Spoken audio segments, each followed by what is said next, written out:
une pharmacie d'hôpital. Les pharmacies d'hôpital peuvent produire des médicaments, en fait. Mais elles ne peuvent produire que des médicaments qui ne sont pas disponibles sous forme commerciale. Il ne faudrait pas faire concurrence. Voilà. Donc, alors, il y a des raisons à ça qui sont qu'aujourd'hui, les entreprises du médicament ont des systèmes de contrôle effectivement extrêmement stricts de la qualité pharmaceutique de leurs médicaments. Les scandales portent, eux, plutôt sur les essais cliniques et sur l'intérêt ou pas de prescrire des médicaments et sur les effets secondaires. Ça, il y a suffisamment de scandales, voilà, on sait très bien, le Mediator ou autres, qui sont terrifiants.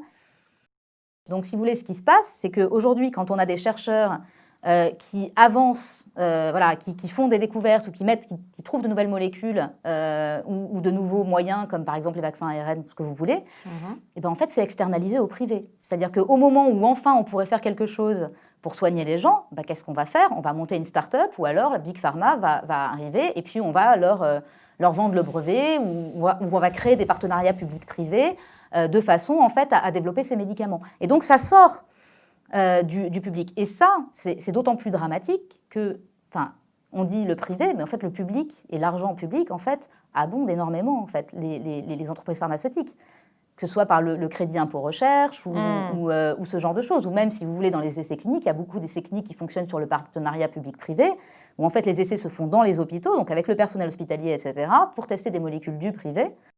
Moi, je considère qu'au moins pour les médicaments dits essentiels, ceux où vraiment il y a un intérêt thérapeutique important, ceux-là, on devrait être capable de mettre en place une production publique qui, au minimum, pourrait pallier les défaillances du privé. Parce que ce qu'on a vu avec le Covid, ça a été un autre révélateur, c'est qu'on a vu comment les médicaments étaient produits. Et ce qu'on a vu, c'est des ruptures de chaîne d'approvisionnement.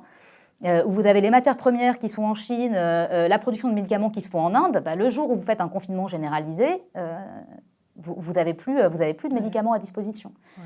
Et là, après, il faut se débrouiller.